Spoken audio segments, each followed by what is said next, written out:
Em, dari mata kuliah kita saja sudah bisa dijelaskan bahwa ini terkait manajemen bisnis dan operasional. Kita hari ini terkait, ini kan dua ya, dua kegiatan bisnis dan operasional. Nah, untuk hari ini kita bahasnya terkait operasional dulu. Jadi kita bahas pengertian dari manajemen operasional.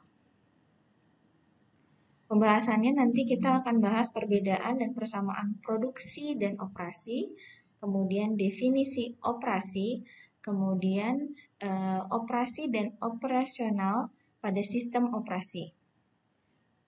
Kata-katanya semuanya hampir sama, operasi terus sama produksi. Kalian pasti segelintir menganggap bahwa eh, manajemen operasi, oh sama kali ya sama produksi, hampir-hampir mirip produksi sama operasi. Ternyata ada perbedaannya. Kalau produksi itu lebih dipersepsikan pada kegiatan manufaktur. Jadi mengolah bahan baku menjadi barang jadi. Sedangkan operasi itu kegiatannya lebih luas dari kegiatan menciptakan barang, tetapi meliputi kegiatan administrasi, perdagangan, perbankan, sama ada kegiatan jasa lainnya. Kalau kalian dibayangkan saja bahwa kalau eh, produksi itu hanya terkait pabrik di dalam pabrik. Tapi kalau operasi itu seluruh kegiatan operasional pabrik. Dari kegiatan keuangannya, kemudian kegiatan eh, pabrikasinya atau produksinya, kemudian kegiatan dijualnya. Kalau operasi itu lebih luas, kemudian kalau produksi hanya di dalam pabrik, kayak gitu. Kalau persamaannya itu sama-sama menghasilkan value. Maksudnya sebelum dan setelah. Kalau kalau produksi dari bahan baku diproduk kemudian diproduksi atau diolah menjadi barang jadi, bertambahkan nilai value-nya dari misalkan kayu bahan bakunya kemudian diproses produksi menjadi kursi, nambah nilai guna, kemudian nilai harganya jual pun juga lebih naik. Sedangkan kalau operasi itu lebih luas, dia ada barang dan jasanya. Eh, jadi dari barang tadi yang di pabrik tadi jadi kursi, kemudian dijual ataupun disewakan, itu kan dua keuntungan dari yang kayu doang, kayu yang cuman nggak bisa digunakan apa-apa, kemudian jadi kursi tempat duduk, kemudian nanti disewakan, ada jasanya gitu. Nah, tadi kan saya sudah bilang bahwa di operasi itu terkait produksi, menciptakan barang, dan jasa. Oleh karena itu, kita harus tahu pengertian dari barang dan jasa tersebut. Barang dan jasa keduanya merupakan produk dari suatu operasi, suatu yang dihasilkan dari suatu kegiatan operasi. Dua-duanya memiliki karakteristik yang berbeda. Kalau barang, yang jelaslah berwujud, kalau jasa tidak berwujud. Barang tahan lama, kalau jasa hanya saat kita merasakan jasanya. Misalkan untuk servis mobil, hanya saat kita merasakan servis mobilnya. Kemudian barang bisa disimpan, kalau jasa tidak disimpan karena itu hanya dimiliki oleh eh, orang yang memberikan jasa. Kemudian barang bisa dijual beli, kalau jasa tidak. Tapi jasa tuh servis diberikan tapi tidak bisa jadi kepemilikan. Kemudian kalau barang dihasilkan dari suatu pabrik yang jauh, jelas biasanya kalau pabrik-pabrik itu jauh. Kalau jasa itu, kalau kita mau merasakan jasa, misalkan potong rambut, berarti kita harus dekat sama yang memberikan jasa, nggak bisa jauh gitu ya. Kemudian tadi kita sudah terkait perbedaan produksi dan operasi. Karena banyak yang masih merasa produksi dan operasi itu sama, ternyata beda. Tapi ada persamaannya yaitu menghasilkan value. Kemudian sekarang kita fokus di operasi. Kenapa operasi? Karena kan kita belajar manajemen bisnis dan operasional. Kita harus tahu apa arti operasi. Operasi suatu kegiatan yang mengolah faktor-faktor produksi untuk menciptakan produk. Produk yang tadi operasi adalah barang dan jasa agar bernilai tambah melalui proses transformasi. Nah, dalam proses tersebut ada beberapa faktor yang dibutuhkan, yaitu sumber daya alam, misalkan dari kalau bilang orang produksi bilangnya bahan baku atau bahan mentah, bisa dari hasil tambang, hasil pertanian, kehutanan, perkebunan. Kemudian kalau sumber daya yang kedua yaitu proses operasi itu adalah sumber daya manusianya. Harus yang memiliki keahlian dan yang bisa mengambil resiko. Maksudnya penciptanya itu atau ownernya atau penggagasnya suatu operasi, suatu perusahaan itu harus yang berani ambil keputusan atau berani untuk melangkah ke bisnis tersebut. Kemudian yang ketiga, kita butuh sumber daya. Bisa uang, bisa modal seperti mesin, peralatan, dan lain sebagainya. Ini definisi operasi. Kemudian ada lagi namanya sistem operasi. Kalau sistem operasi itu kegiatan yang dilakukan untuk mengolah dari proses input, kemudian diproses, ditransformasi, kemudian menjadi output. Beda ya. Kalau operasi itu suatu kegiatan mengolah faktor-faktor produksi untuk menciptakan produk agar bertambah untuk bernilai tambah kemudian. Kalau sistem operasi itu kegiatan prosesnya dari input, proses, kemudian outputnya. Nah, kalau manajemen operasional itu serangkaian aktivitas yang menghasilkan nilai dalam bentuk barang dan jasa dengan mengubah input menjadi output. Jadi, manajemen operasi ini dua definisi yang jadi satu. Jadi, dari operasi sama sistem operasi. Kemudian, dari manajemen operasional ini butuh 3. Yang pertama, faktor produksi. Hampir mirip kayak tadi yang di definisi operasi. Dia butuh faktor produksi tadi kan 3, bahan baku, sumber daya alam, manusia, sama modal. Ini faktor produksinya yang 3 tadi. Sumber daya alam terus baku kan, kemudian mesin itu modal, tenaga kerja itu manusianya, kemudian energi, bisa sumber daya alam ataupun modalnya. Kemudian informasi dan waktu ini terhubungan sama sumber daya manusianya.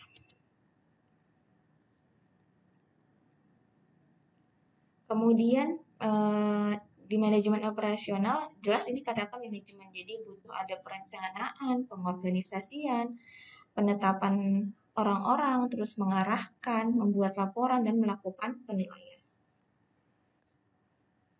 Outputnya jelas ini tadi saya bilang kalau operasi itu outputnya barang dan jasa. Ditambah lagi ada informasi sama waktu.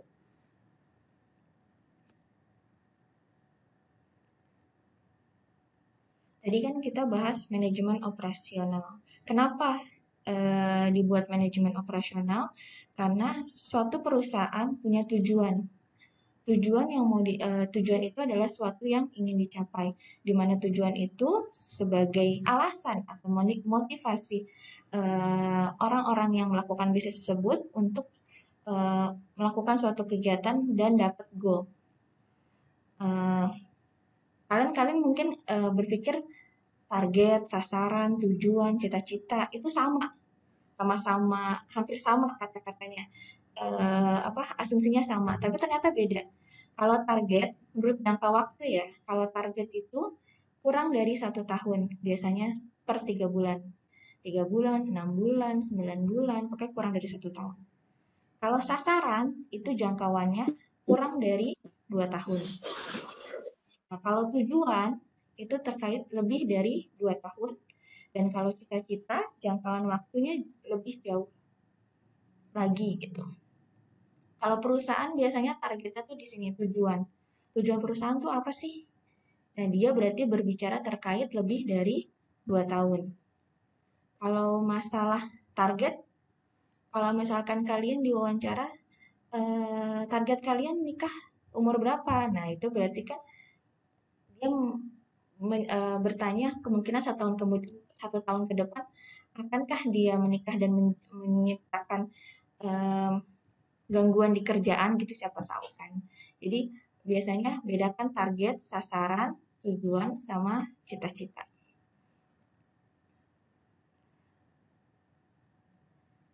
Kenapa sih Bu belajar tujuan perusahaan? Kan kita sedang belajar manajemen bisnis dan operasional.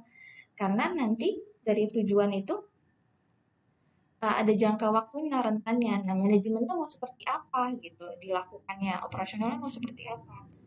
Nah, semakin jauh, maka waktu pencapaian tujuannya lebih bersifat abstrak, akan lebih sulit kemungkinan untuk dicapai. Tapi semakin dekat, bersifat konkret, jadi lebih mudah didapatkan. Kalau kalian punya manajemen operasional untuk target 3 bulan sekian, akan lebih dapat konkret untuk dapat dicapai. Kemudian manfaat tujuan itu mempertahankan kelangsungan hidup, ya jelas lah kalian kan perusahaan nggak mungkin mau setahun 2 tahun bubar, dia pasti mau tujuannya panjang. Kemudian untuk mendapatkan keuntungan ya jelas, kemudian untuk bertumbuh profit, grow ya kayak BSI dari tahun 9, lupa saya 96 atau 90-an, dan dari cuma satu ruko jadi sekarang sudah banyak dan punya gedung sendiri, jadi harus bertumbuh. Dan dia juga mau ada beberapa perusahaan itu nggak cuma perusahaan aja yang besar tapi karyawannya juga. Nah seperti BSI karyawannya yang tadinya cuma D3, S1, semua sekolah, jadi hampir semua staf-staf BSI itu S2 ya kalau saya lihat di gelar mereka masing-masing semuanya, tapi manajemen IT ya, manajemen komputer ya, saya kurang paham. Tujuan itu sesuatu yang ingin dicapai, saya review lagi, tujuan itu sesuatu yang ingin dicapai, jangka waktunya lebih dari 2 tahun.